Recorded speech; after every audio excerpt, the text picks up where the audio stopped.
Hey! Aujourd'hui on se retrouve avec ce make-up là, c'est un make-up que j'avais posté d'ailleurs sur Instagram, je comptais pas le faire sur YouTube, mais vous avez été nombreux à me le demander, du coup me voilà, j'espère qu'il vous plaira. Je vais pas faire une intro trop longue, mais avant tout je vous laisse comme d'habitude tous mes réseaux sociaux juste ici. Si vous avez l'envie de me suivre, si vous avez l'envie de parler avec moi ou si vous avez ne serait-ce que la moindre question, n'hésitez pas, c'est Somois sur Instagram et Somois également sur Snapchat. Il y a aussi la barre des commentaires, hein, si vous voulez chatter, il n'y a aucun souci de chatter. Donc voilà, si ce tuto vous intéresse, sans plus attendre, on commence maintenant. Donc je commence par faire mes sourcils. Je prends le pinceau 223, il me semble, de la marque Zoeva. Et j'utilise mon Deep Brow en teinte Ebony de la marque Anastasia Beverly Hills.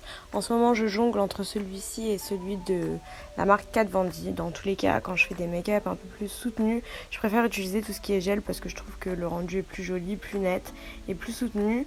Mais quand je me maquille rapidement, ça me dérange pas d'utiliser des crayons. Donc bah voilà, je fais mes sourcils de la façon la plus basique qui soit. Je vous laisse visionner ça en accéléré.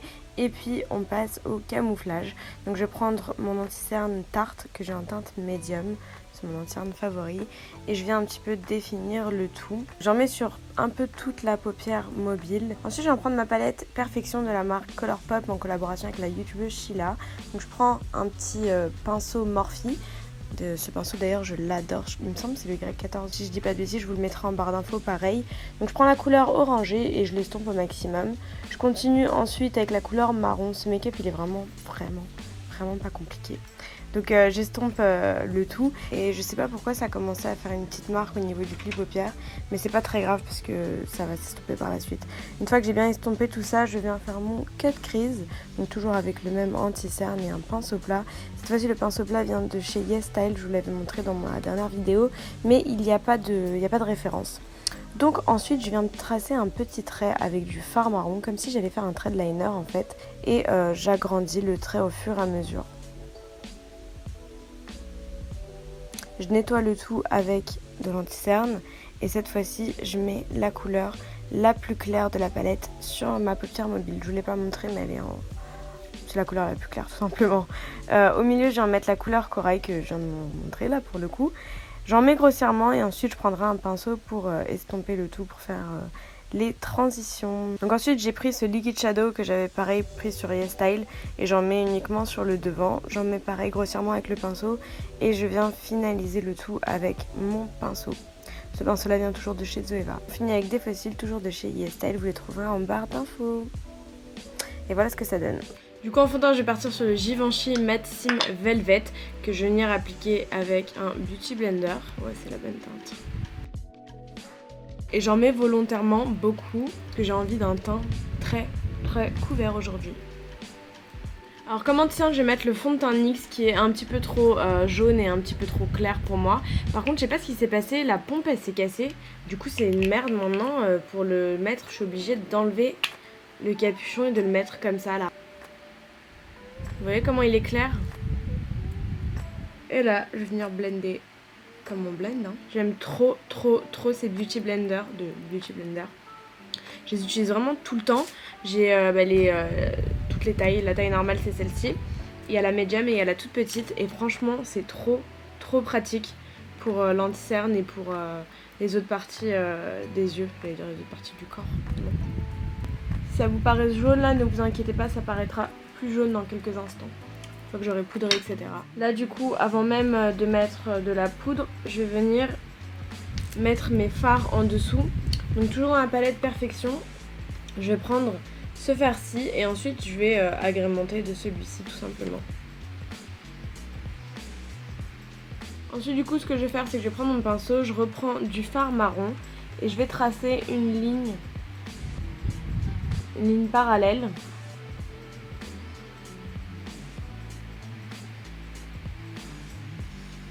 Et ensuite je les tire vers le bas.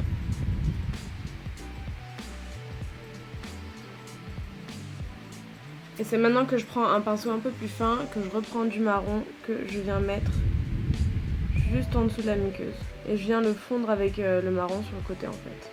Et je termine par un crayon blanc. C'est un crayon qui de base est censé être pour les sourcils et que j'ai détourné en muqueuse interne. En fait je le trouve beaucoup plus intense que les crayons blancs lambda. venir baker quand même un petit peu. Je prends la banana powder de chez LA Girl, la Pro Powder. Alors je vais juste en mettre à ce niveau-là, camoufler un petit peu le creux que j'ai au niveau des cernes. À ce niveau-là également pour creuser les joues d'hamster que j'ai. Donc je vais en prendre ma palette Shadow, Monts et Merveilles pour faire mon petit... réchauffer mon teint pour faire mon petit contouring. Et le pinceau que j'utilise, c'est un Sephora. Et alors j'ai rajouté un truc que j'adore, mais que j'adore, je suis fan de ce produit-là. C'est la Brightening CC Powder, poudre éclat intense glowing powder Sunny Flash en teinte Sunny Flash. Déjà le packaging il est trop beau. Je sais pas si vous allez pouvoir le voir. Il y a un petit miroir à l'intérieur et surtout c'est un espèce de fard blush irisé. Il est magnifique. Et quand vous mettez ça en fait par-dessus votre bronzer, ça donne comme un petit glow. Je suis encore jaune. Trop fan de la couleur. Et du coup en blush ce sera le Terribly Dancing de By Terry. Si vous savez comment je suis choquée, c'est la première fois que je termine un tuto sans avoir du bazar devant moi. J'ai essayé de tout ranger au fur et à mesure. C'était nickel. Pour les lèvres, je sais pas encore ce que je vais faire, mais je pense que j'ai envie d'un nude. Et pour mes cheveux, j'ai envie de les attacher parce que là... Pour mes lèvres, je vais venir d'abord, dans un premier temps, délimiter avec du fond de teint et un pinceau.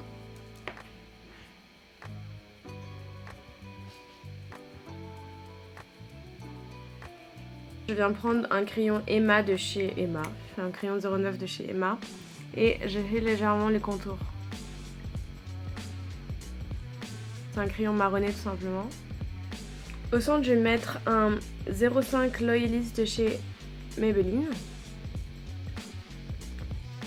Donc là, je vais essayer un Air Kiss de chez Clinique. Et j'aime pas du tout. On va voir avec... Ouais. La base de gloss.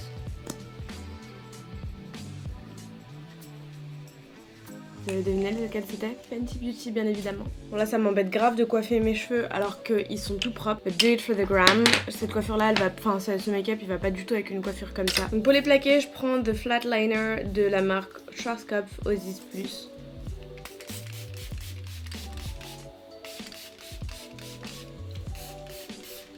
Et je vais tout simplement venir les plaquer avec une brosse que j'avais achetée dans une boutique de coiffeur à New York.